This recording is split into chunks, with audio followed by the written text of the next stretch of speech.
Hey everybody, Matt Geary here for the Geek Pridecast on this Monday evening. With me tonight, as always, we have my guest, not my guest host, my co-host, my guest host. That's me, we haven't done this for so long, Pete. This whole fortnightly thing. Demoted. I've been demoted. My co-host, Peter Ray Allison. Good evening, everyone. And our special guest tonight, Mike Mason. Hello. So Mike, who are you? What do you do? What's your thing? There's many answers to that. I am, for my sins, the creative director for the Call of Cthulhu tabletop role-playing game at Chaosium, and so for many years I've been basically developing the Call of Cthulhu TTRPG line. So that's developing books, writing books, editing books, and producing them into the gaming tables of the world.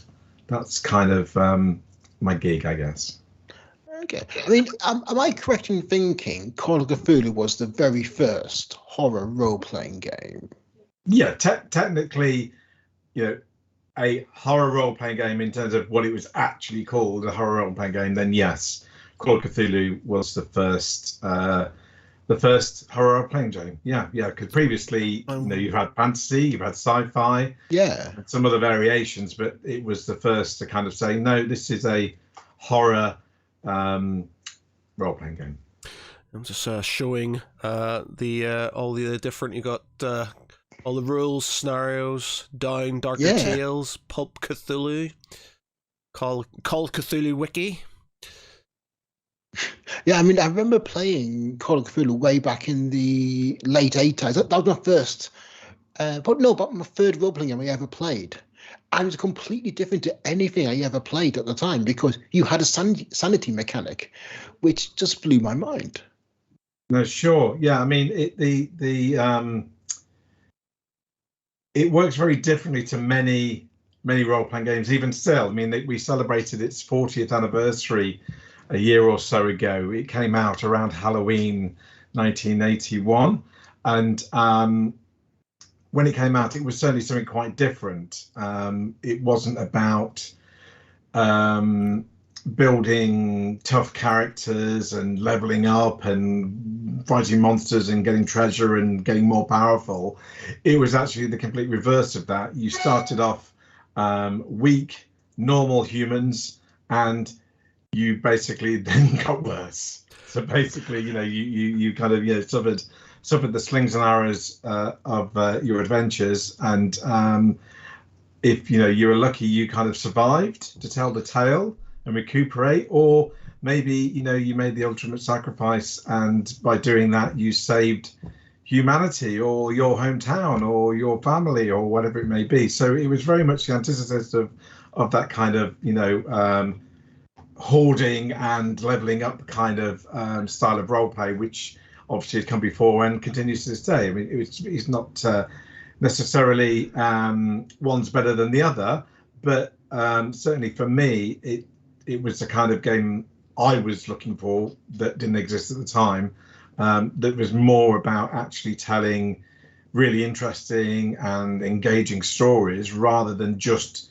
how powerful I could get my character to be. So that kind of engaged with me, and I think it still resonates with many people. It's like I often say, Airfix models, you either love making them or you don't, and it's fine whichever one camp you fall into. And it's the same for games like Call of Cthulhu. You either like horror and enjoy that kind of horror experience, or you don't, and that's fine. There are plenty of other games for you to enjoy if that's the case. I have to say, we played a Call of Cthulhu one shot many moons ago for we streamed it. Ben NV did our GM for it. Now, this was something for me that was completely like you said. I'm used to the whole RPG where I'm the badass warrior hero who's sort of statting up and sort of becoming stronger and better with sort of kind of shenanigans in between and stuff.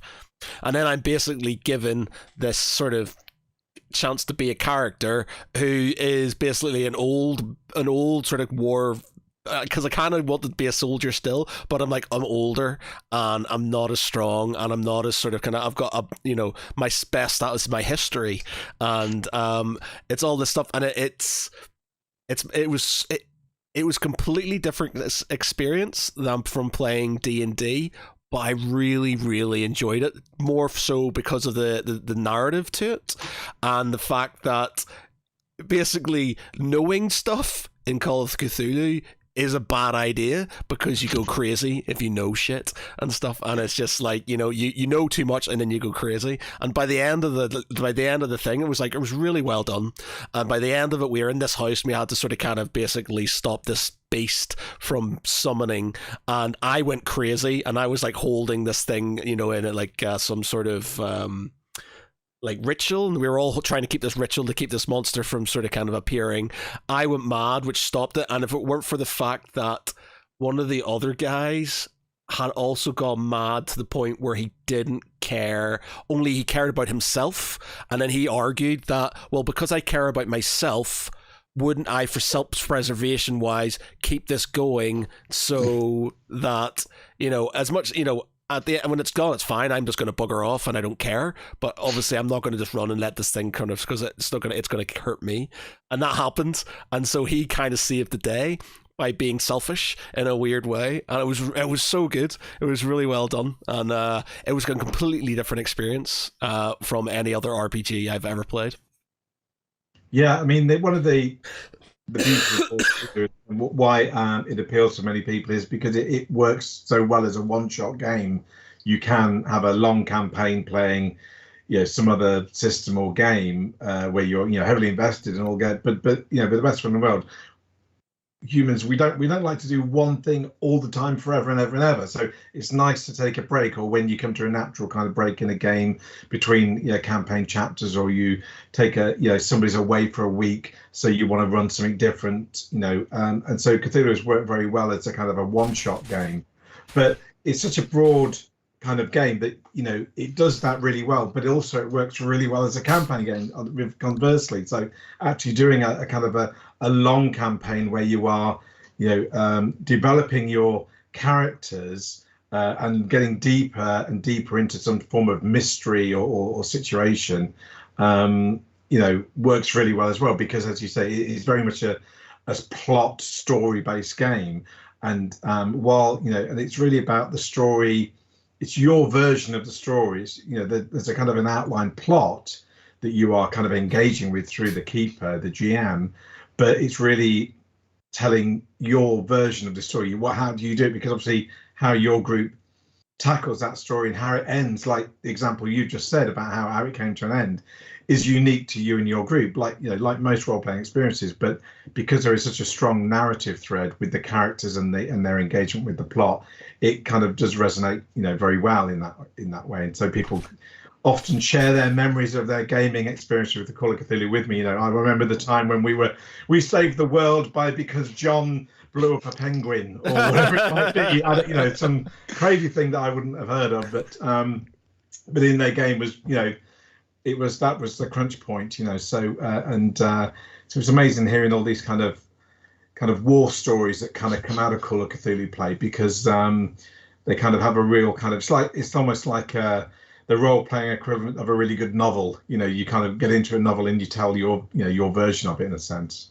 Oh yeah, sorry, Pete, carry on. No, I was going to say, I think Call of Cthulhu was one of the first games that kind of really invested players with investigation rather than combat. I mean, in Call of Cthulhu game, a library skill is far more useful than, say, a pistol or. Well, it can be. It depends.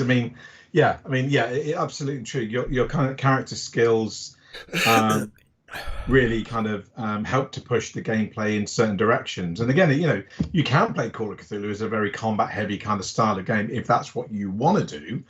But it is set up to be a little bit more kind of informed by the real world around us. And it's like, you don't go shopping in town and there's fights breaking out every 5 seconds, do you? Fights are actually quite rare.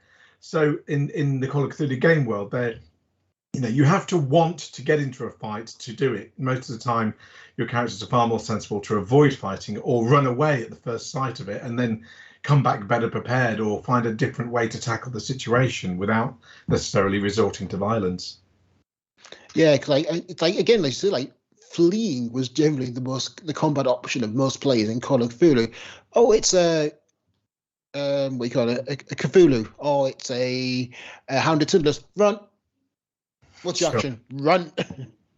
Yeah, I think when we did it, we had like a small altercation on a train with a cultist of some sort, I think, which sort of led us to this sort of house that we were sort of going to deal with. But apart from that, it was literally just sort of us playing against ourselves effectively, because we were like a bunch of guys who didn't know each other, and we had different sort of reasons we were going to do things, and yeah, it was I really enjoyed it.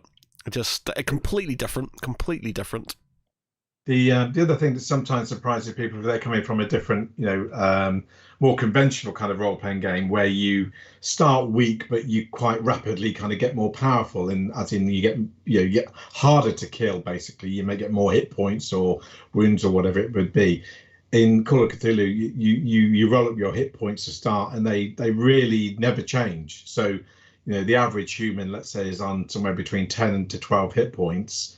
And in the game, like in real life, somebody sticks a sword through you or points a gun at you, shoots, one bullet and one sword thrust can kill your character, just like in real life. Yeah. So that makes players wary of combat, for rightly, because humans are fragile in the game. So that kind of builds that layer of it kind of gets rid of a layer of complacency that my character is bulletproof, can just walk into anything and take over anything. It's not that kind of game. Yeah, and also since it's set in the 1920s, when medical care is far less advanced than it is now, we don't have like the first aid or medical facilities that we have. So Sure. Healing becomes a major factor. Yeah, absolutely. Yeah, I mean, 1920s is the kind of core setting for the game, but even in the kind of the current edition's rule book, there's rules for the modern day as well. So I mean, there's a lot of people who like to play in the modern day, but even still, with advances in medicine, as you say, there's more opportunity to survive potentially, but still at the end of the day, if you're at the side of a mountain in the middle of the wilderness and get an injury, whether it's the modern day or the 16th century, whichever kind of setting you're playing in Call of Cthulhu, it's still going to be pretty bad news for your character, probably. Yeah. You said Call of Cthulhu was released just over 40 years. How has the game changed in that time? Because there have been several editions of the game released. Yeah, so up until, about 8 years ago, there'd been 6 editions of the games, or variations on 6 editions of the game, and there hadn't been particularly any great changes to the game. There had been some little tweaks here and there, but the biggest change really came from first to second edition, where some a few things were ironed out. I think in the original first edition of the game, you could never regain sanity points, whereas in second edition they brought in the fact that if you do well and you can kind of win over the bad guys, the mythos, you can kind of get some semblance of your life back, and so some sanity points back. So other than that, there've been very minor tweaks.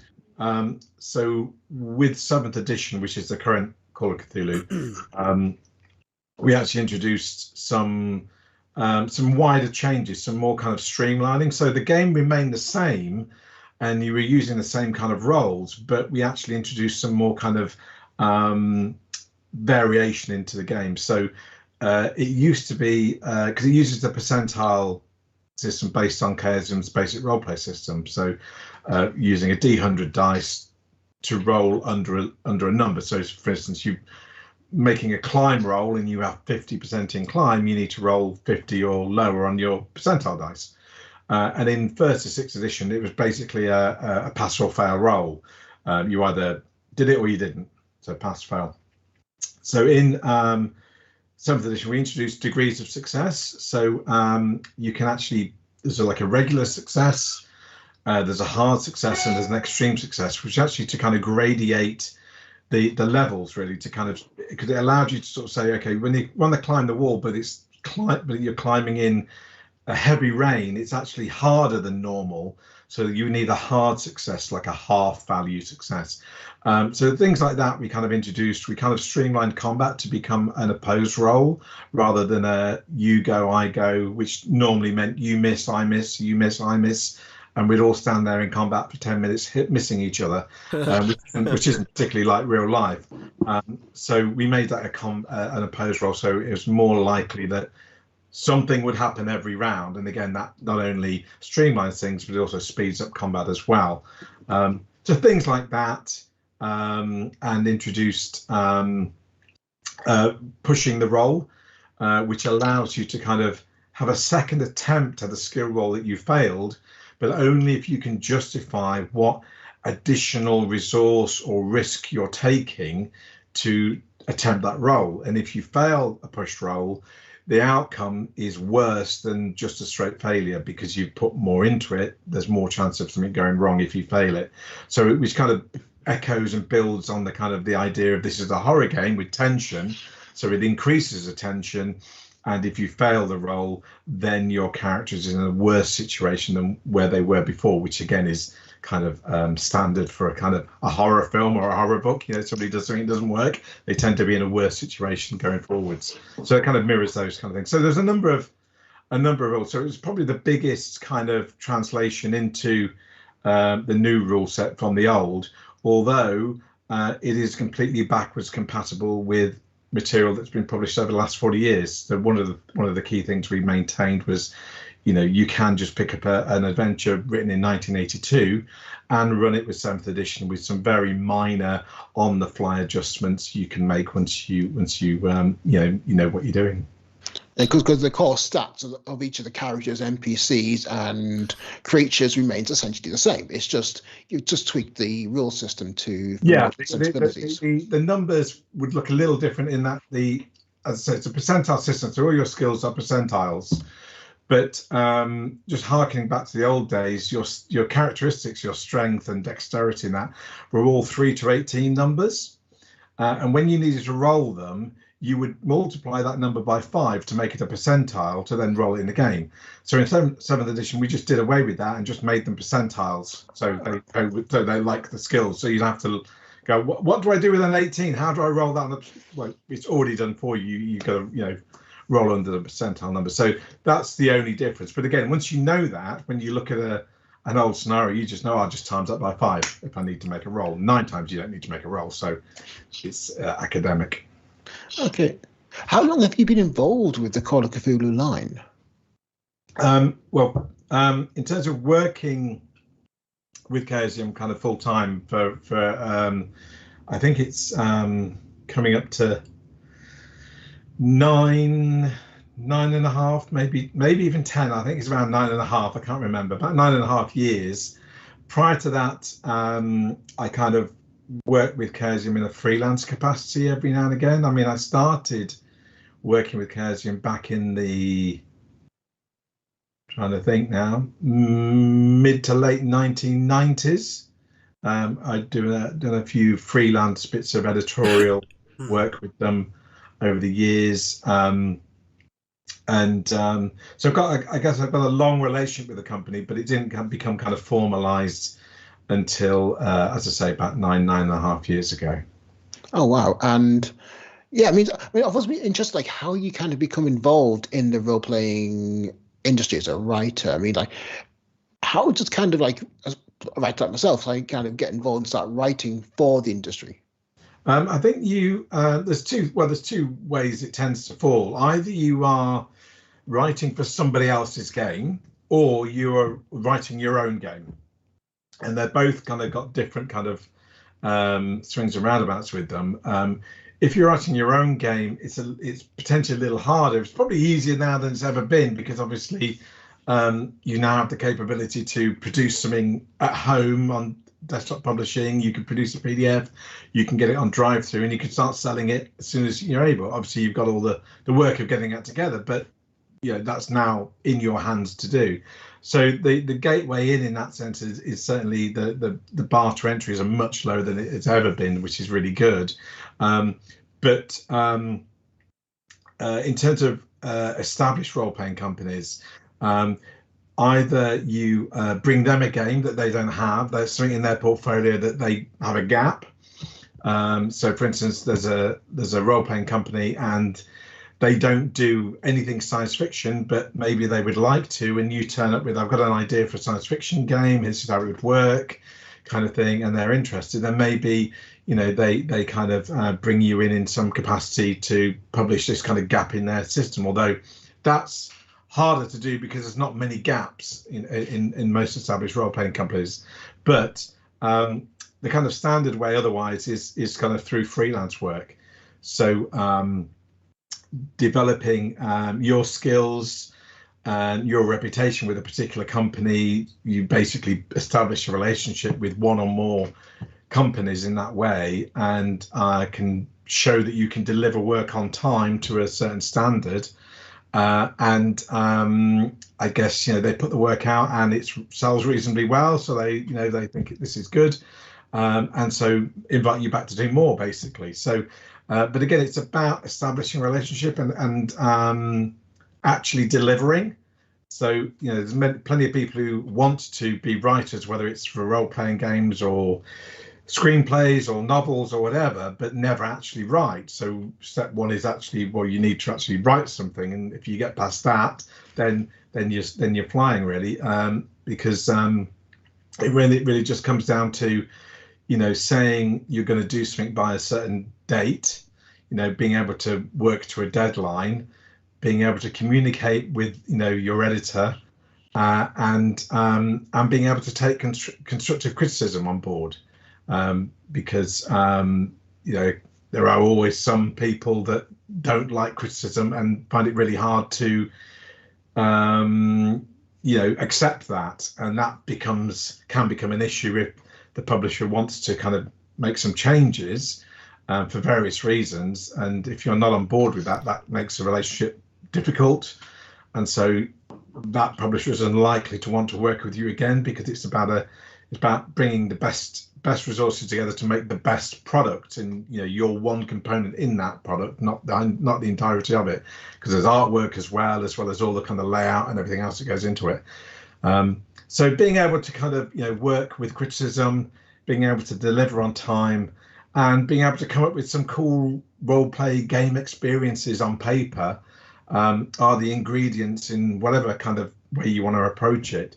But as I say, the bar to entry is wide open now. You know, with community content programs. I mean, Chaosium's got community content programs like the Miskatonic Repository for Cthulhu, the Johnstown Compendium for RuneQuest, and the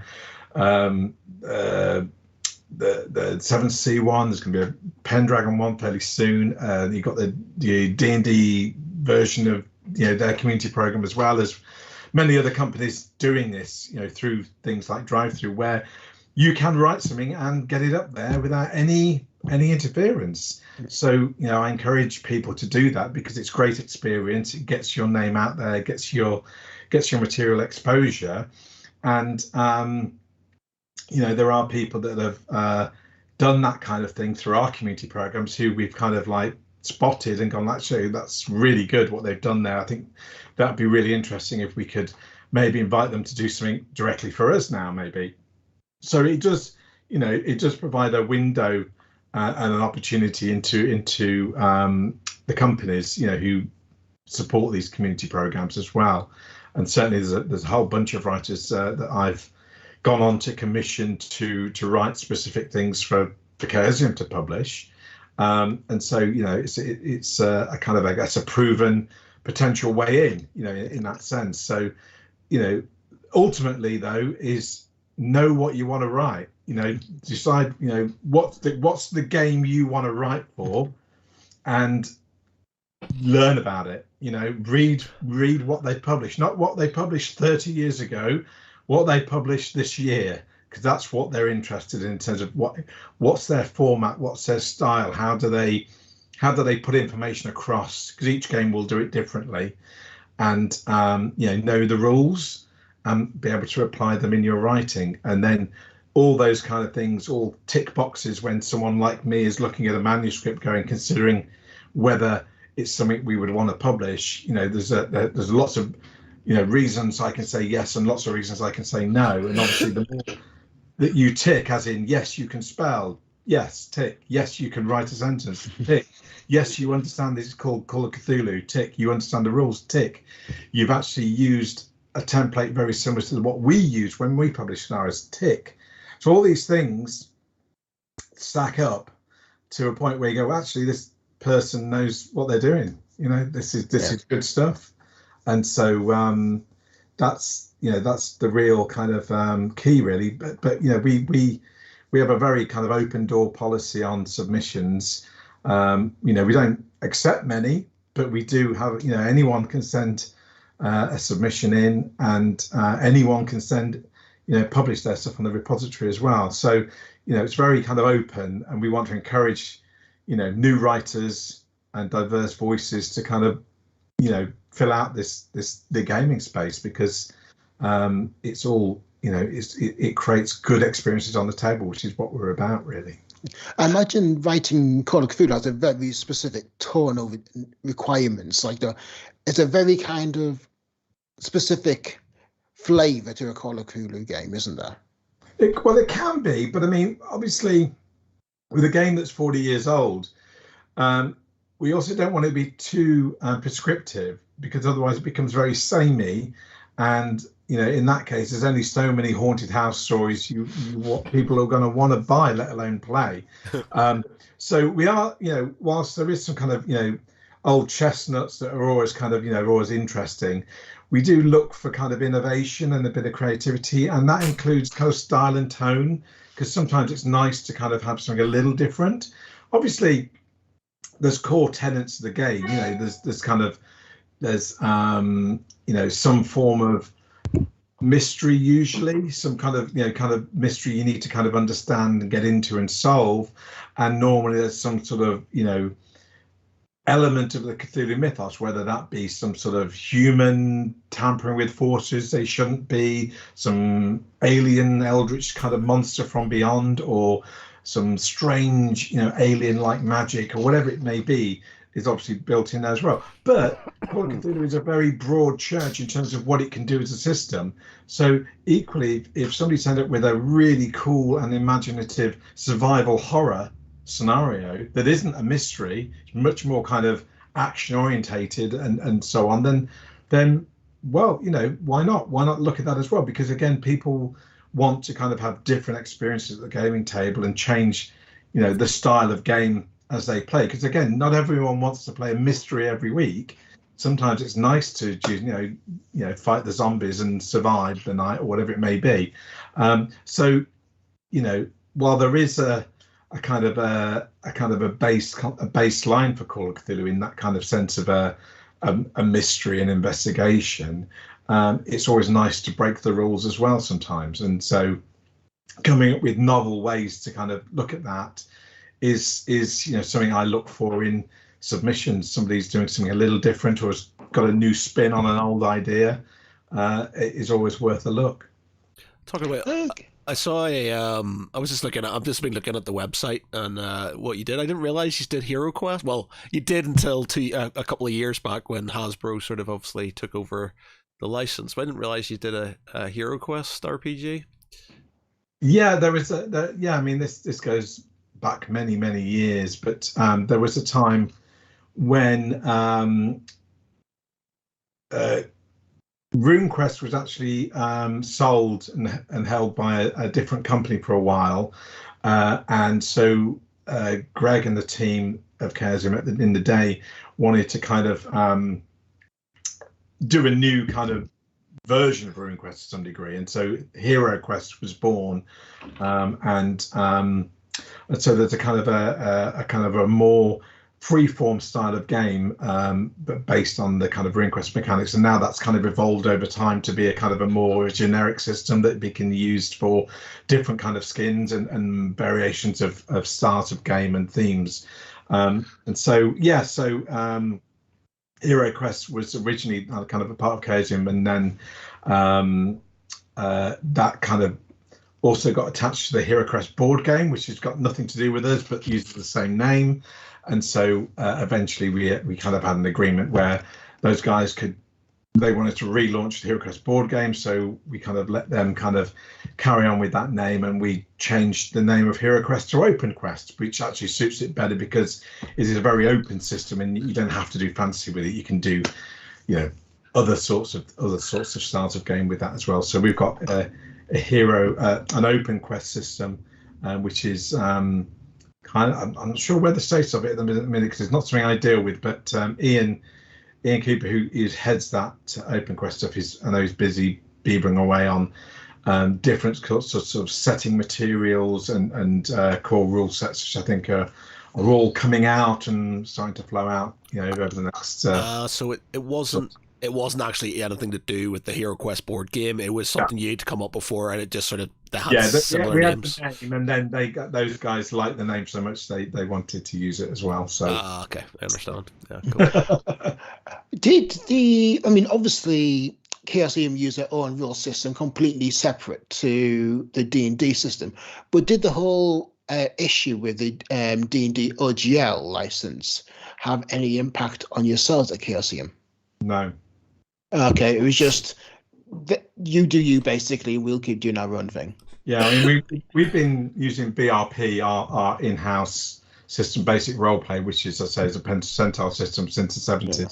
So it was never part of the OGL. The only connection with OGL happened and it wasn't even part of the OGL. It was actually an agreement with Wizards of the Coast back in the day where they did a D20 version of Call of Cthulhu, a single book. Oh yeah. But that wasn't again part of the OGL. That was a licensed agreement for a single kind of D20 rule book for Call of Cthulhu. That kind of had its moment in the sun and then kind of faded away. But no, so as I say, that wasn't attached to OGL, and we've not really been involved. The only thing we're involved in now is the kind of we're one of the companies kind of involved in the Orc open license, which obviously is still being developed and hasn't quite been finalized yet. But we wanted to kind of support that venture, so we've been working with those guys to do that. And when that finally kind of is released in that sense, we aim to be part of that with a version of our basic roleplay system, which will be kind of part of that OGL in theory. Do you think that Wizards of the Coast and Hasbro have shot themselves in the foot with that? As much as they've retracted everything, do you think that they've done irreparable damage to themselves? I don't think so. In terms of look at how many did everyone stop playing D&D? No, we still play D&D, but I'd say I think that's the answer. I don't think it's irreparable. I don't know. Is my answer? I have no idea. Maybe there are some people that have stopped playing D&D because of it, and maybe won't play it again. So there's a loss there. But in the vast majority of play, I don't see people that the people who enjoy D&D have stopped playing it. I don't know. I mean, I could be wrong. But what was it? What's up, comicbook.com? Welcome back to the studio. To be honest. Sorry, I had a video playing in the background which completely confused me. I was like, somebody's shouting in the background. But you had obviously because Critical Role have moved on to their own type of system. I think based off the back of the OGL, because they're like, well, if they're going to threaten this before, they might do it again, and we're not going to get caught in that shitstorm any further. Personally, I think as much as I play D&D and have been doing since I have the red one from sort of, I'm not sure what edition was the red one. First edition. Is red first edition? Yeah. Like, so would it bring I thought it was white. D&D. Yeah, it's not a red, but no, there was the I call it the purple box because it's what I bought. It's the Yeah. first basic D&D set I bought with the kind of the one with the, well, it's no point me saying there's a dragon on the front because they all have a dragon on the front, but it was then the red box came out. Yeah, sorry. Yeah, I was going to say, because well, it was early 80s, but it wasn't. 80, 81, I can't remember now, maybe before. Yeah.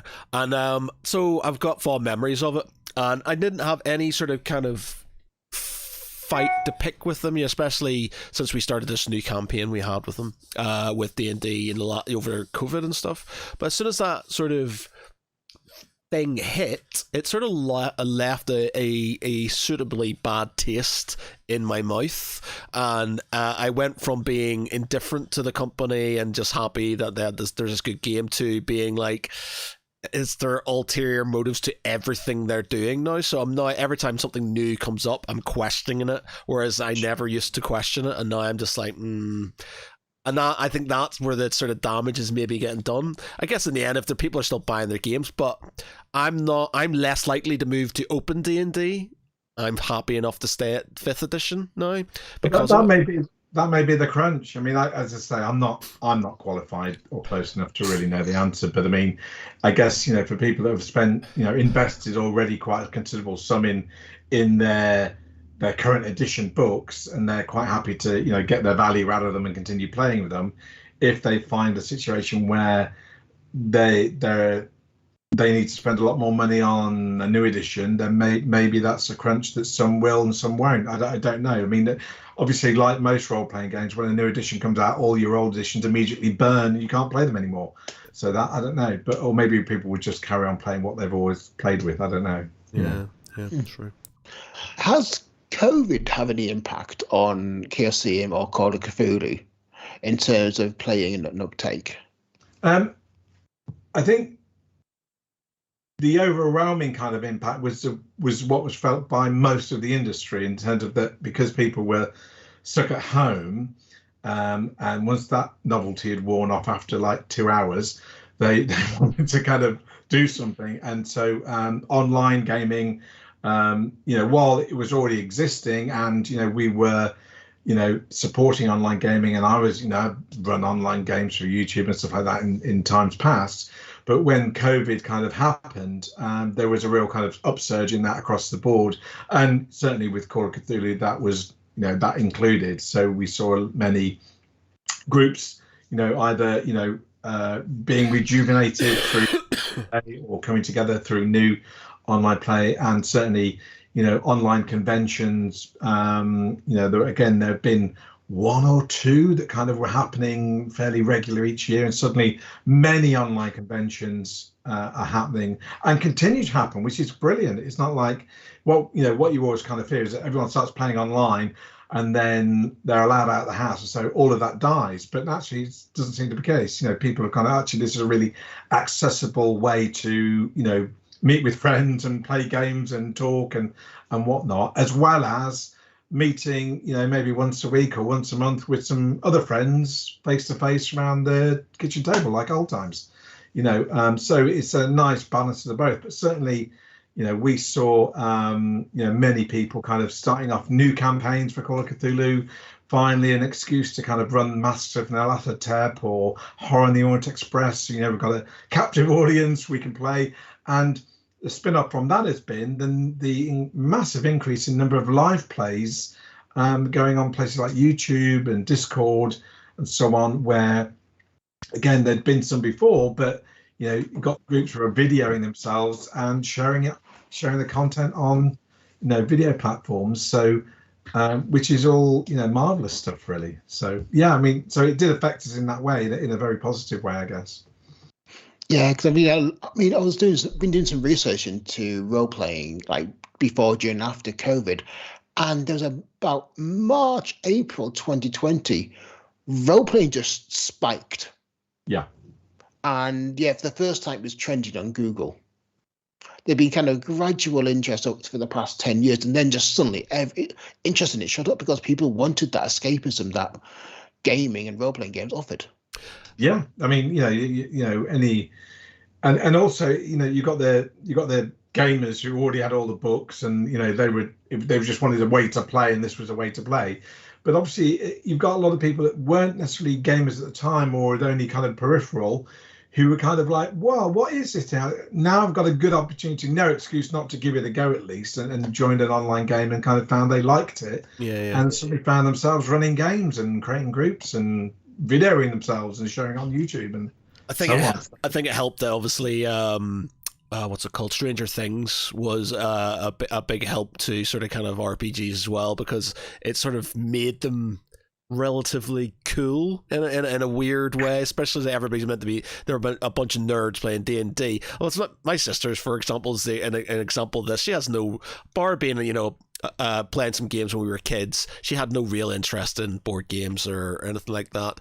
And her and a lot of the guys from our village back in Northern Ireland were talking about playing D&D after watching Stranger Things and being in lockdown. So it was like these two things sort of kind of, well, that's kind of cool, maybe we should do that. And they were sort of talking about it, and it's just like, that's weird, because they would never have talked about it otherwise. Yeah, it's amazing that certainly Stranger Things has an effect, and there've been other things subsequently. I mean, what always makes me laugh is the ET. I mean, maybe this could have happened, like, how old is ET? 20, 30 years ago. Could have happened then, because they're playing D&D at the start of ET, but they didn't actually show it in the way that Stranger Things really showed this is D&D, miniatures and everything, and whereas it's more of a by the side of the screen thing in the beginning of ET. But you just kind of think, well, maybe if they'd have kind of really shown them enjoying it and what it was, who knows, we could have had this, some strange kind of revolution 30 years ago, but I doubt it. But it just makes me smile to think of what could have been, perhaps. Where would we be now? Where would we be now? But there was also that whole satanic panic against gaming in the 80s as well, which is kind of really a lot of bad press and completely hypocritical. And that really kind of tarnished the perception of gaming for a long time. Certainly didn't help it. Yeah. And I mean, one thing I want to ask as well is Call of Cthulhu is very much, especially the monsters, is like indescribable. You never kind of really get a clear picture of what one of the monsters is in a Lovecraft text. Now, given that when you're on virtual tabletop, where you have got like the tokens everywhere, how do you kind of recreate the indescribable when it's a visual medium like VTTs? Well, I mean, again, it depends on your style. I mean, I wouldn't use tokens. I would still use theatre of the mind on a video game, because a tactical map can be sometimes useful. For Call of Cthulhu, it's far better to kind of show a floor plan of a you're exploring some strange manor house or some crypt or something, a kind of a floor plan of that, and at most kind of going, well, you're in the bedroom and you're down in the kitchen, whatever, is about as tactical it needs to be frank. But I mean, some people like using tactical maps. It helps them kind of visualize it better, and that's cool. I have no problem with that. But I mean, personally, I wouldn't use a token. But if they use tokens, then I mean, you can, there are various monster tokens drawn, and some of them look a bit like the Cthulhu Mythos monsters, and some of them are. And that's fine, because they're pretty static, and they're just representative. Obviously, you as the keeper part of your job is to bring them to life and to make them not dull and a static token, is make them living and breathing and terrifying, in a sense, that your players are scared of them. They don't want to go near that token because it's far too scary. So I mean, that's part and parcel of the job of the keeper, is to kind of make what seems quite mundane and dull terrifying and scary, and you don't want to go near. And that's that's still part of theatre of the mind in that sense, in terms of how you are presenting the scenes, how you are presenting the monsters, how you are building on the senses of the player characters, what they not only can see, but what they can smell, what they can hear, what they can taste in the air, and what it feels like. There's that kind of strange, kind of slightly damp feeling that's covering your arms as you enter this room. And you don't need to say there's a monster. You give all these senses, because that, helps the player to kind of go, something's bad here. I don't want to be in this room. It's funny you That's say far more scary than a token sort of thing. So, yeah, I mean, yeah, you use what works for you and your group, and if you use tokens, great, no problem at all.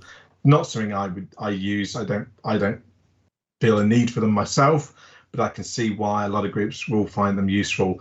But again, once people, if they're coming from a different game that is very tactical, for instance, that does use tactical maps and tokens, and they come to Call of Cthulhu expecting the same game, it's sometimes useful to remind people that you play Monopoly and then you go and play Carcassonne. You don't use Monopoly's rules to play Carcassonne. They are different games, and Call of Cthulhu is a different game to perhaps the game you've been playing. So try and leave the old game behind and just try and embrace the new game with a clear head, in a sense, and just see how it works. And then bring in, if there's useful things you used in your old game that you think will work for your version of Call of Cthulhu, then great, bring them in. But start off with a baseline of just see how the game is meant to be played before you kind of, make assumptions that why we need a tactical map. You don't need a tactical map. Well, like sound out like two things I want to, because it amused me, because actually I'll move on to that after. So the first thing is, when I first started playing D&D when I was very young, one of the local boys, one of my friends, he used to be the DM, and we never used maps for D&D. It was literally just pen and paper. And I remember watching some things on TV when Americans were playing and they had miniatures and they were on maps. I was like, what the hell are they doing? And you just play D&D, you just do it in your mind. You just sort of he tells you something, you say you're going to do something, and that's what you do. So like when I started playing D&D, I prefer the mind thing. I might have a picture of something on there to give a sort of view on what it is, and then people sort of kind of spin off that. Like if there's a battle or something like that, fine. I'll put like tokens down and people do that, because that's sort of, I kind of like the battle side of things. But I'm very much like, here's a picture of a city. What are you going to do around the city? And they sort of kind of make that up as they go along. But that being said, I think you have to be a good DM to make people engaged in that. And I'm not insulting my friend. It was just like when you said theater of the mind, again during lockdown. So I think I was in about 3 different RPG games, and one of them was a Call of Cthulhu RPG that my friend wanted to run because he had not done it before. And so it was me, him, and my mate Russell, and I think one other, and it was like Victorian Britain. And it was the most, and he's like, theater of the mind, chaps, theater of the mind, okay? And he gave us like a map of London, and then that was it. It was like I was like an accountant or something, and somebody else was like something. It was these really mundane. So like somebody was he was a chimney sweep, and it was just like, so what are you doing next? I'm opening the door. What are you doing next? I'm looking at a room, and he's like, the room is dark, and we're like, okay, and it was like literally day to day London job work and stuff, and we always take the piss out of him. It's like, I can't wait to play accountancy 1980, that's accountancy 1875 again, because and like he was building up to something, but all we were getting was like, we're walking around London, and now and again something like, we go, oh, you've had a bit of a something weird's happened, and then you just sort of carry on doing your sort of kind of mundane London life thing. We were just... I get it, yeah. It comes down to, again, to that kind of session 0 where you kind of talk to the players about the kind of game you imagine, and you get their buy-in. So yeah, that's the kind of game they want to play, and they understand that it's going to be a slow burn style of game, and it's going to be about little things happening at first, and they're going to build over time. It's often best to kind of agree that with the players up front. Maybe that was a set that was missed, perhaps. And I think because it was new to it and stuff, and like in the end he had some like it ended a bit weird. It was like, you're all fish people or something along those lines and stuff, and it was just like, okay, so I'm an accountant who's just walked across London. Something weird's happened to me in a pub. I've walked down a fork in a sewer, and I've gone into a church, and I've read a book and I've rolled a dice and something's happened and now I'm a fish person. And that was it. And it was just like, all right, man, okay, cool, thanks. Fair enough. But we all, I mean, especially when you're not only learning a new system, you're helping other people to learn this new system as well, and you're GMing the scenario, and maybe it's a scenario you've written yourself. It's a number of moving parts, and like any role-playing game, you learn it, you get better as you do more. And so maybe you do need to do a bit more accounting in London, and get a bit more built into it, and maybe I think if in a different way. I don't know. Like I said, I think if we'd maybe given it a bit more time, it was just because we did like 2 sessions, and it was just sort of like a case of, I'm an accountant in London in 1875, sort of opening doors and not doing very much. And then it's just like I went into a church and I did a thing, and then I turned into a first person or something happened like that. And then I was just like, all right, okay. And I'm like, that wasn't like the original Call of Cthulhu game I played. So I did. It kind of sounds like you were actually playing like a sandbox. And what you needed to do was a bit more of a directed play kind of scenario. Yeah, I think so. Yeah. It was just funny. Every time we asked about playing an RPG, we're like, "Oh, can I play day job plumber today?" And actually, what Matt just said reminds me of something like, there's been a lot of settings for Call of Cthulhu. You've got like the classic 1920s, you've got the modern day Delta Green, and I remember back in the 90s, there's even like a Cthulhu plug, a crossover between Cyberpunk and Call of Cthulhu, which odd but worked bizarrely. Sure, there's been a lot of kind of crossovers and different settings. In Delta Green, you're right, it started out as a kind of a modern day, kind of an alternate setting, modern day for Call of Cthulhu, and now as over time has kind of gone its own way and kind of developed its own rule system. And it's a standalone kind of game published by Pagan Publishing and Arc Dream.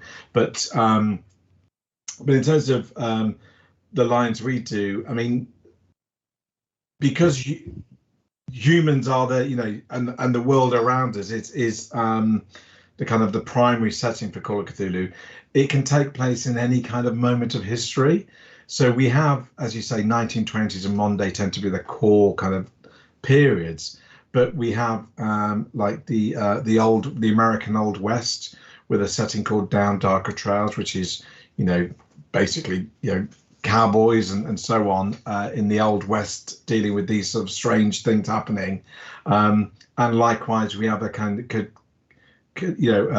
similar time period, kind of Victorian gaslight, Cthulhu by Gaslight, which mainly takes place kind of in that kind of England, the Victorian England. However, can carry across the Atlantic into the East Coast and Boston and New York of that period. And then you can get on a horse or a train and head off and find yourselves in the Old West. So we have kind of settings that kind of start in one and can kind of blend into others in that kind of 1800s kind of period. But equally, we very recently released a Regency Cthulhu book, which is actually kind of inspired by Jane Austen. So kind of like and what we thought it was really cool because you've got not only the normal constraints of society as we understand them, you have the Regency era set of social constraints, or being very polite all the time, and and how do you keep all that composure when there's a Cthulhu mythos Shoggoth chasing you down a corridor kind of thing? So it kind of butts up against that and creates some really interesting kind of and colourful role-playing experiences. So we have Regency as well, and there's what else? Dark Ages, so set in the kind of the kind of around about 1000 AD, and that kind of time in the kind of European and English history that's a bit fuzzy,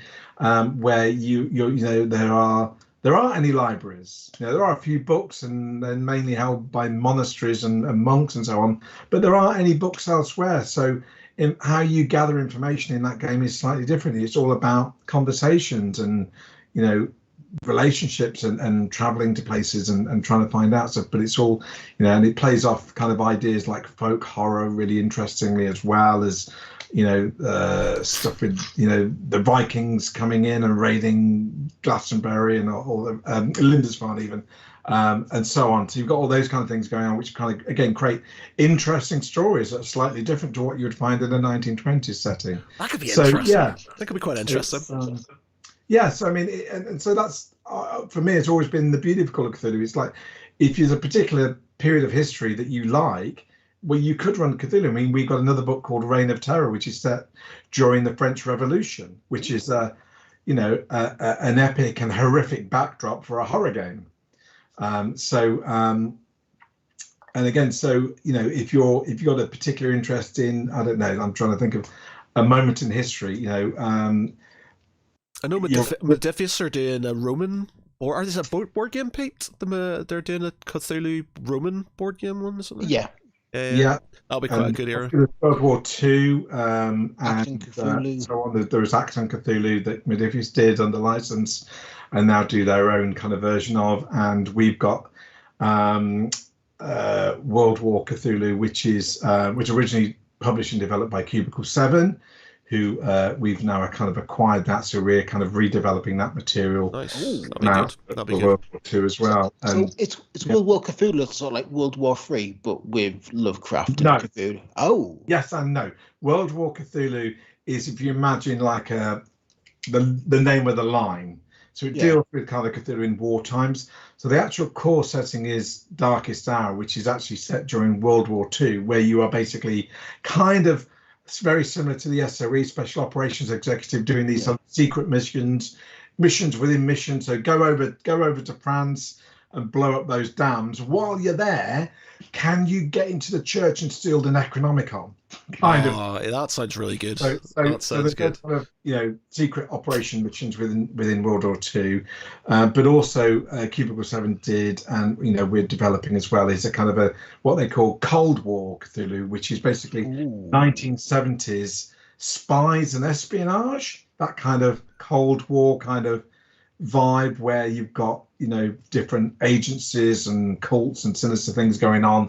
And it's a kind of covert war that's happening as well. So that's a kind of a different kind of variation on that as well. And originally, Cubicle 7 had planned to do like a World War III kind of thing. That never actually happened. Right. But there's still potential down the road for something like that, perhaps, if there's an interest in those kind of things. I suppose it can slot in anywhere, really, can't it? Yeah. I mean, you commented about kind of spies and Cthulhu. It kind of echoes Charlie Strasser's The Laundry Files. Sure, and there was a version of there was a game called The Laundry Files published by Cubicle 7 some time ago, which they used the. It wasn't directly Call of Cthulhu, but it was part of the basic roleplay, Chaosium's basic roleplay system. They kind of licensed that to use for the game, but then decided not to renew that. So I think that game's out of print now, but that was Cubicle 7's decision. But yeah, there is some commonality. Obviously, there's there's plenty of mythos authors, who have touched on it in some way, like Charles Stross and so on. And there's plenty of kind of really cool ideas out there in terms of fiction that people sometimes are inspired by when they're designing their own scenarios and so forth. And there's been so many different kind of authors out. No, it's no longer just H.P. Lovecraft that's doing the Cthulhu mythos. Well, but it was very wasn't H.P. Lovecraft even when he was alive. Yeah, you had with many other writers, and so pretty much from the word go, the kind of the sense of what we now call the Cthulhu mythos was a collaborative thing that went way beyond Lovecraft. He actually contributed quite, when you add up the contributions by other authors like Ramsey Campbell and August Aleth and more contemporary people as well. They've written far more than Lovecraft ever wrote. Although Lovecraft may have coined the term, well, he didn't coin the term Cthulhu mythos, but he coined Cthulhu and so on, and Necronomicon. it's really just the seeds in the ground. They've grown and bloomed into these very imaginative and creative kind of endeavors done by many people across the years, not only in fiction but also in the game itself. The Call of Cthulhu game has brought so much more to this, the material than Lovecraft ever kind of originally came up with himself. So yes, he's the original creator and so on, but we don't have to be you don't have to belabor that, our indebtedness to him. We're indebted that, he came up with a really cool idea of Cthulhu and the kind of the ideas around the mythos, but there's many other authors who have contributed to the Call of Cthulhu game and the wider fiction that comes under the umbrella of cosmic horror that that we don't really have to worry too much about Lovecraft now in that sense, because he is a problematic character and yes he is. So there are far more mythos authors who aren't racist and have problems with that we can enjoy and get ideas from and work with.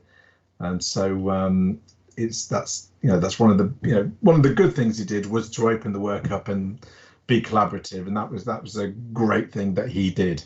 So that allows so many other people to kind of build on that and take it in very different directions nowadays, which is really cool. With some really interesting takes on cosmic horror. Yeah, because there's also been different flavors and takes on the cosmic horror approach. For example, Brian Lumley and his Titus Crow novels, they're very different to Lovecraft. Because I think it's Lumley once said, my characters fight back and they have a laugh. Yeah. I mean, Brian was an ex-military chap, so he's used to kind of the idea of a bit more in the Robert E. Howard mold of heroes have fists too, kind of thing. But you've got Matt Ruff and Lovecraft Country, which obviously was made into a TV series not that long ago, exploring racial prejudice and tensions and stuff in the 1920s and beyond, which is really interesting work, as well as being actually kind of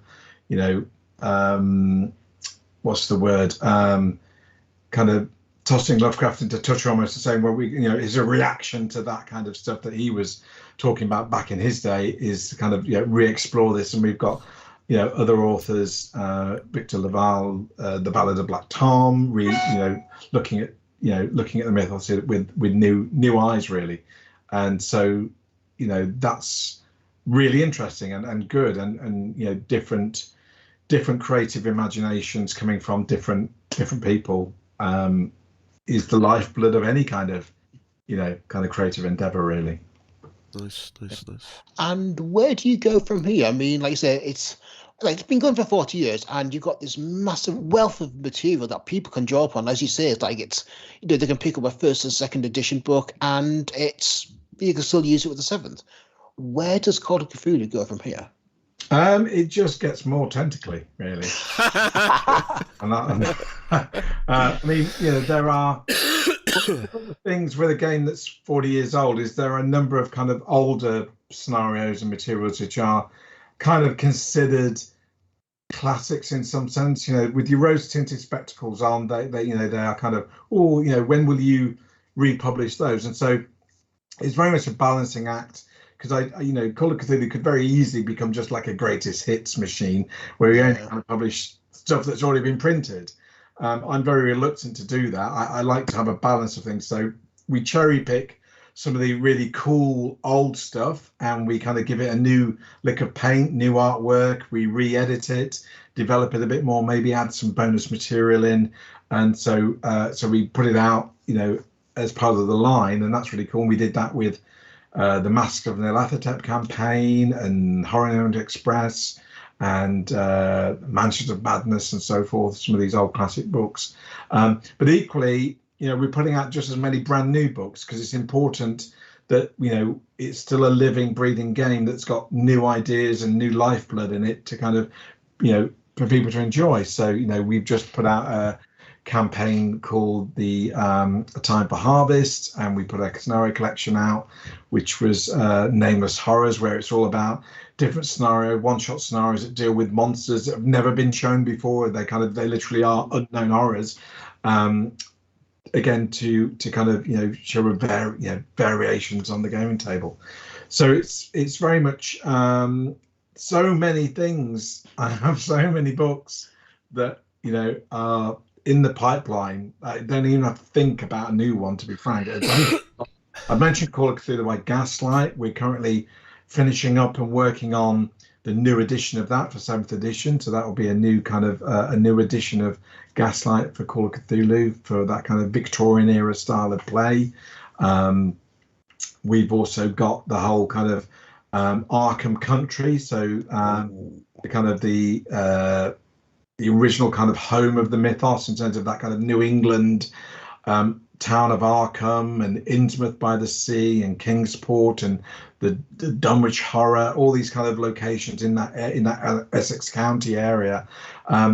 There was a series of books that came out many years ago that kind of created like a sandbox setting for those places, and I've been revisiting those, and we've got the first one, which is all about Arkham, which is probably the most comprehensive sandbox and book on Arkham that's been done anywhere at any time, detailing the locations, the NPCs, and full of scenario seeds and secrets and things, so you can base a whole campaign there and do a very much a sandbox style campaign, or just use as a backdrop for scenarios you already have. So we've got that coming out as well. I mean, Arkham is such a fantastic setting, and it's so iconic. I mean, you say Arkham and people just know exactly what you mean. I mean, there's such a rich texture to that whole setting that people just keep coming back to, as you say, for the fact there's a open world setting. Hell, I want to call my house Arkham. My wife won't let me. She's banned me from renaming the house. But I still, one day I'll call it Arkham.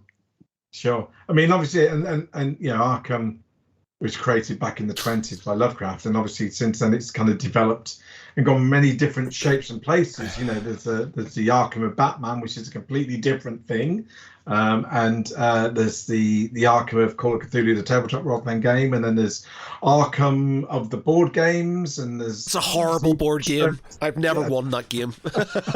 I've played the board game twice. It's and Call of lost Cthulhu, twice. you're not meant to win. Yeah. But what's really nice is the Arkham book that I've been writing and working on is very much kind of Chaosium's Call of Cthulhu version of Arkham. This is our version of Arkham. This is what we think it looks like. This is how it works in the game, and this is how it can fuel the game in terms of your characters and growing them and developing them, and building plots and adventure and so forth. So that's really exciting. So Arkham is just evocative. You've got Miskatonic University in there with its copy of the Necronomicon. You've got the restricted collection. You've strange graveyards with wandering things and ghouls living in the tunnels and other things as well. And there's so much potential and then so much in there that you can go a whole variety of things. That's not even to mention the secretive witch coven of Arkham, and so on. So there's 1,000,001 plots,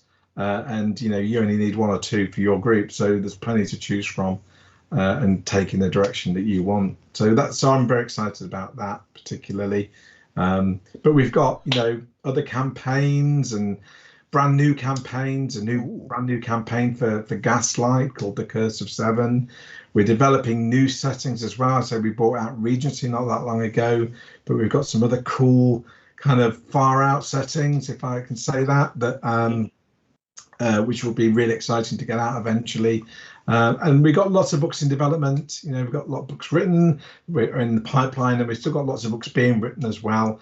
Because Cthulhu is it's a big game. It's a very exciting kind of game, but it's a very broad church, And so we're trying to find the bits that interest people here, and there'll be another kind of thing that we'll release that interests a group of people over there. They're not necessarily going to all like the same kind of thing all the time. So we vary it up to kind of ensure that we're hopefully hitting something that at least everyone likes something of in the course of our kind of release schedules. So as well as things like Alone Against, we do the series of solo Call of Cthulhu books where you don't need a group of players, you just play yourself.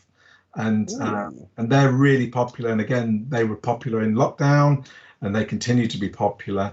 And so we're looking to continue to kind of, build on that line of books to create more opportunities. I mean, we find that people do play them on their own, but they also play them as a group. We find people, couples play them together, or a couple of friends will meet up, or they play online and just play a choose your own style adventure together when, agree on whether they go left or right kind of thing when they get to the path. And we've had whole groups of people, we play it as a group, we all sit down, we all sit around, and one of us reads it out, and we all as a group decide, whether we follow the man in the woods or whether we run off to the bar and ask questions there or whatever it is.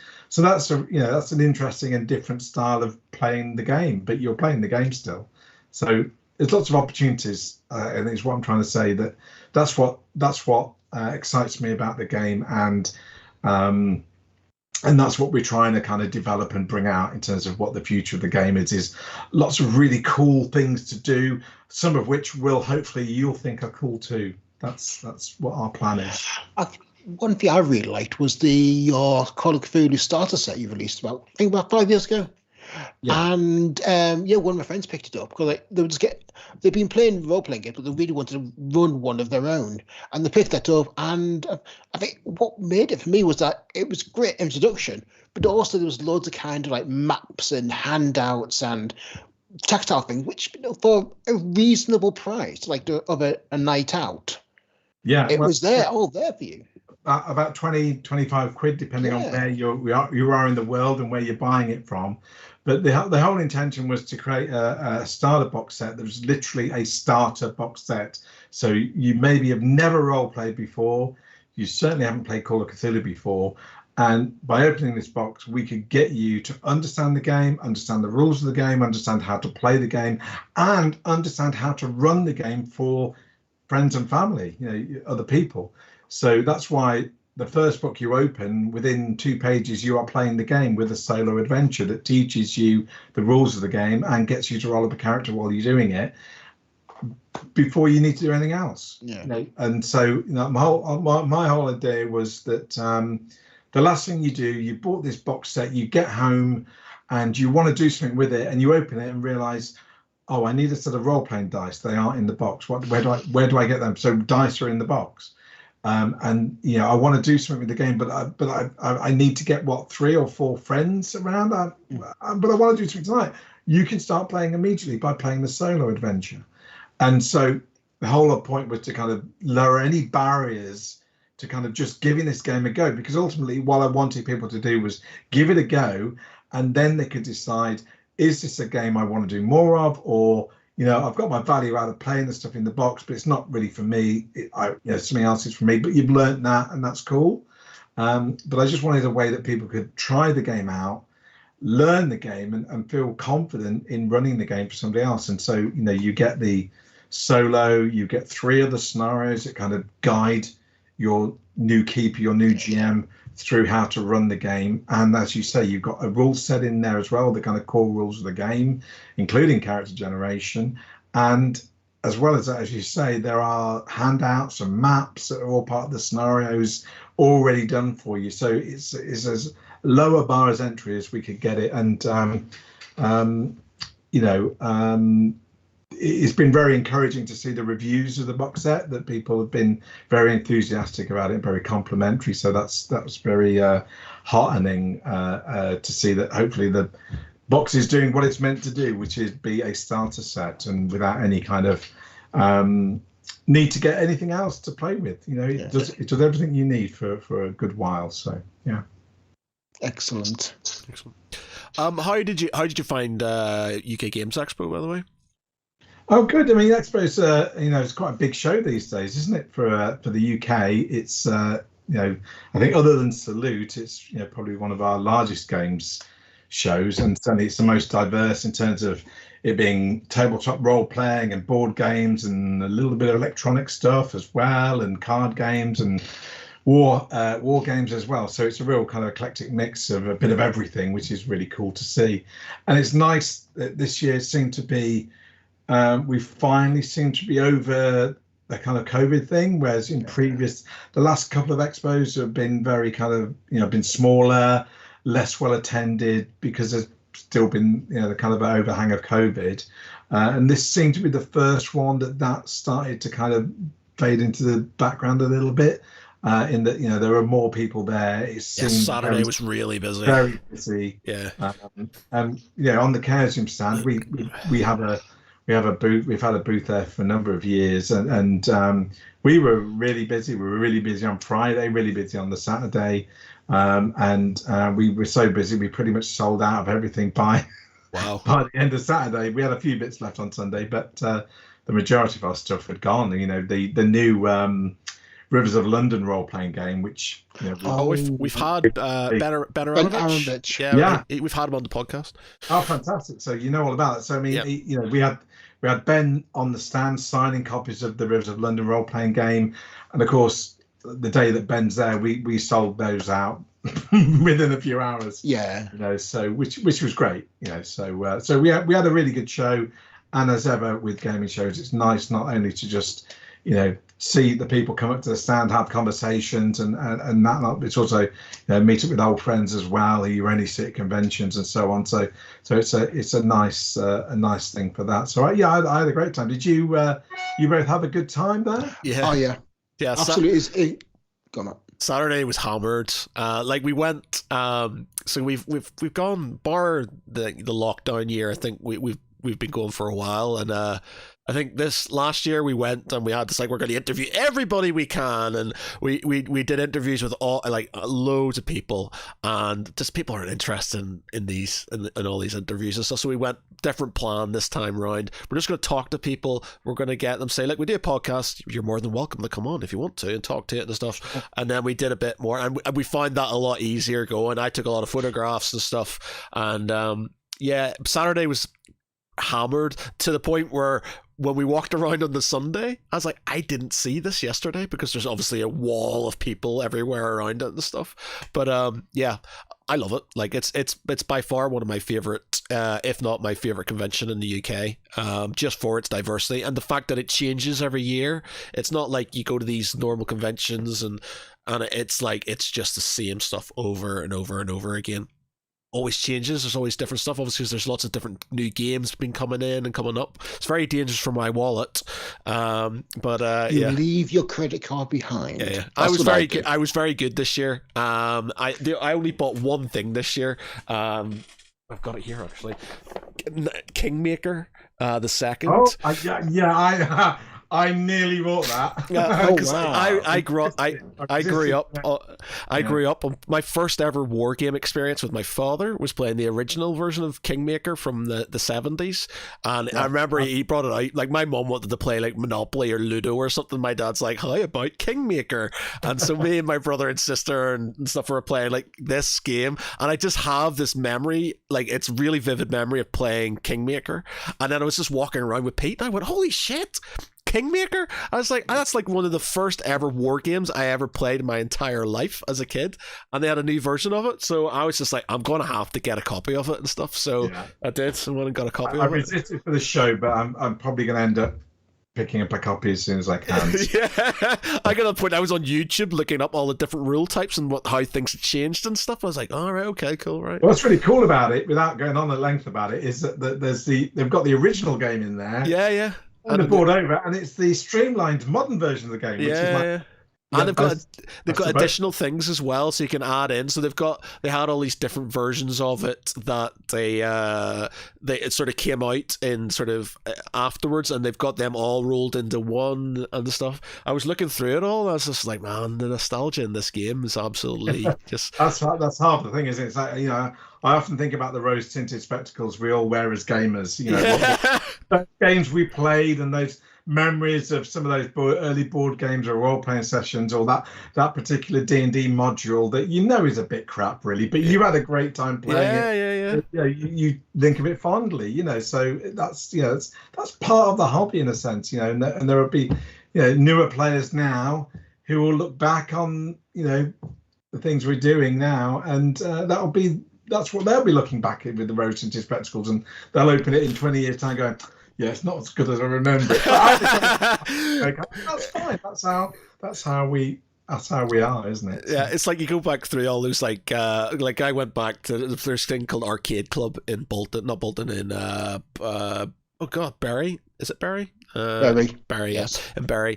And so it's got 3 floors of retro arcade games and stuff like that. And I'm just like, you pay a tenner and you can have all these free arcades. So there's 3 floors, and you know, being a kid, a child of the 80s and stuff, I'm like, oh my god, it's gonna have like Turtles, it's gonna have RoboCop, it's gonna have Street Fighter, it's gonna have all these things. So you go in and you play all these games like Turtles. Like me, I remember very specifically me and my brother begging my father for like, I think we put 20 quid into this machine just to complete it and stuff, and then playing it and go, oh my god, there's no skill involved in this game whatsoever. You're literally pressing one button and it's and you look back at it and you go, how was I so into this game? And it's just like, even the nostalgia of it's just like, I like it because of the nostalgia, but it's not really a good game, is it? I don't know. I mean, I mean, for me, I think my favorite old school video game that you'd find in an arcade is probably still Defender, because it's so hard. Yeah. Hard. I love Defender, but so if I saw that in a machine somewhere, then I kind of feel obliged to at least pay, you know, put a quid in and play a game. Like there are some good games like from back in the day, and they're still as good as they are and stuff. There's just a bit more sort of there's not a lot to them, like your Golden Axes. Not compared to what you can play. And you can PS4, 5, and Xbox and whatever. And you can tell a lot of them were there just to get money off kids. And you can like I can vividly remember in the airport waiting for a plane and literally running up. My dad would give me and my brother £1, and we go up and we play, and then we died. We'd run up to him again, come in another £1 because we're nearly there, and we eventually completed the game. But it was I don't know how much money we spaffed into that, and it wasn't any skill on our behalf whatsoever. It was just the amount of money that we put into that game that let us go through. I remember the very time I saw the original Space Invaders, because I was young at the time, and it was like, I mean, I didn't know it existed. I just discovered it in a bar or cafe, I think, while we're on holiday in Europe at the time, and it was like put coins into this machine, and without knowing anything, you pretty quickly work out. You move the man left or right, you shoot the aliens or they shoot you. That's it. It's really addictive. And that blew me away when I discovered that. And perhaps one of the reasons why I'm into gaming is, that kind of like trying something cool and new and kind of getting blown away by it, whether it's a board game, video game, or a role-playing game. It kind of keeps us going, isn't it? That's why we kind of get into this strange hobby we're in, Yeah, and it is the memories. I think it's certain, and I think it's like I have fond memories of playing D&D with my, like, even at very young age, I think 6 or 7 and stuff. They even being sort of kind of, my friend set up his own team and I was a cleric, and I've got like a very strong images in my head, and I can't remember very much from back then, but like I've got of the table and us sitting there and doing this thing and playing as and then going back with this book and sort of trying to sort of like, this is, and it was, for me, I'm just like, I want my character to be awesome, so I was giving myself all this cool gear and like wagons to carry all my loot and all this other stuff, because like people weren't playing with me, so I was just kind of playing with myself and saying, well, he would do this and he would do this, and I was making my own thing up afterwards. And it's just like, yeah, these strong memories of these games, and I think that's what it's all about. He's like, definitely. We whatever hobby you're into, whether it's train spotting, bird watching, role playing games or football, there are shared experiences. One of the reasons we do have these hobbies. I mean, there's a lot of solo hobbies, but even still, especially with that, you're still communicating with other hobbyists in some way. But there is these shared kind of experiences or memories that you take back that kind of inform you, and that you look on fondly and they enrich your experience in that way. And certainly for gaming, because it's a very social enterprise, you have these common war stories, memories that you share with people, that you suddenly bump into someone at a role-playing convention that you gamed with when you were 12 and you haven't seen them since, but you've got an instant connection because, oh crikey, it's you, do you remember when and I was chatting, happens for everyone. I was chatting with Dr. Megan Cornell, the author of Tabletop Role Play Therapy, and we talk about like how the events in a role-playing game have an autobiographical sense to them, where we know they are fiction, we know it did not happen in reality, but the way we kind of explain what happens, we don't say it, my character did this, I did this. Yeah. Do you remember when we slew that? Yeah. Exactly. Yeah. And it's kind of like a shared experiences, even though it didn't happen, but within the reality of the game, it did happen to us. Sure, but you did share the experience of the experience. It's got an experience with the experience, and so it's very valid in that sense. While you weren't actually standing around casting fireballs at something, you were describing it and you were reacting to it and rolling dice to make it happen. So it still has a kind of certain sense of validity in that kind of shared experience, which is, it's like going to say, when do you remember when we watched the first Lord of the Rings film, or whatever it might be, whatever had an impact on you and your friends or family at the time that you saw, as a shared experience, you talked about it. I've just got a friend I went to school with who I hadn't seen for many years, and I saw him last year, and he reminded me of the time we hired Jaws on video cassette to watch at home, which was like a new thing. And how daring were we to watch Jaws? Film, and that's a shared experience that only me and him have, but it's still valid in that sense of being part of our collective history. And it's the same with the games we play sometimes, ones that kind of stick in our memories for some reason, normally because we did something stupid as a character or whatever. We died in such a horrible way that it's kind of now fun, when your character got eviscerated by the Shoggoth or whatever it might be. That's one thing I think kids these days are going to miss out on. They're never going to be able to go into a video store and rent a video, and that whole experience. Like, we used to do it every weekend, every Saturday. My family would rent a new video. My dad was massively into his sort of Arnold Schwarzenegger films and stuff, so it was like Commando or Predator or something like that. Even though we were probably too young for it, he's like, we're going to watch these films. It was always a Schwarzenegger film or something, or Total Recall or something. And we go in and we run around looking at all the different videos. Me and my brother probably trying to look at the videos we probably shouldn't be looking at and stuff. And so, can we have this? No, you can't have that video and stuff. And then maybe get some ice cream from the little ice cream thing. And just the experience as a family going to get a video was great. And you don't get that anymore. You don't have that. You just download it. Things change, don't they? I mean, we don't have the experience of gathering around as a family to listen to the radio because that was our only source of entertainment. We don't have that anymore, but that was a thing. And we move, society changes, but there's always something that brings us together, whether it's sitting around the TV or sitting in front of the screen to watch whatever's streaming tonight, or whatever it is, or we gathering to play a game of board game or a role-playing game or a computer game, even because we're playing it online across. I've got two sons who don't live anywhere near me these days, but we sometimes get together and we shoot zombies together because we can. We wouldn't have been able to do that many years ago. So things do change, and sometimes change isn't always good, but we get variations on the theme. And so I often think back to that kind of like time when radio was the new thing and how different it was for people that had nothing before that, and ever since then we've had this kind of evolution of entertainment in a way, and it's interesting to see how that's progressed, but we're still doing this, we're still engaging with it in almost the same way. We're still kind of going together and telling stories about it. Do you let your kid, like, because we used to play in a clan with my dad, and he refused to let us call him dad when we were online with him and stuff. Don't call me dad. Do you let your kids call you dad when you're playing games? Yeah, I mean, it's whatever. Normally they're apologising for me. Badly. I remember one time I was playing Counter-Strike online with them. I had not played Counter-Strike for years. I played it when it first came out. I've not played it for years, and it's so changed now that there's all this in-game speak that I don't know what's going on, and I'm just running around doing my thing, shooting anything that moves, and their apology. Yeah, you just have to forgive me. He doesn't know the rules.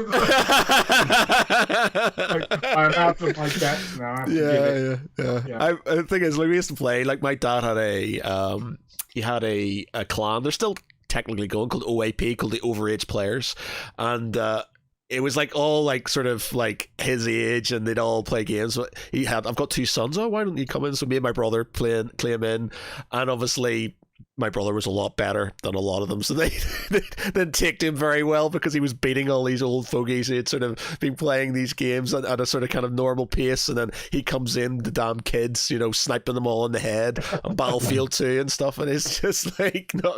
I mean, the thing is, he wouldn't let us call him. You gotta call me Target. So, all right, Dad. He's like, no, it's Target. Call me Target. Marvelous. Yeah, marvelous indeed. Right. Okay. Before we go, have you got? Is there anything coming up for you guys? Have you got anything on the anything new to pimp out, or? I'm really just. I mean, we've got a bunch of new things coming out. The dribbling out between now and next year in terms of stuff we've got in the pipeline currently. I mean, the biggest thing in terms of Chaosium generally is what's coming out next that's really exciting is the Pendragon starter set. So that's Arthurian, King Arthur's Britain.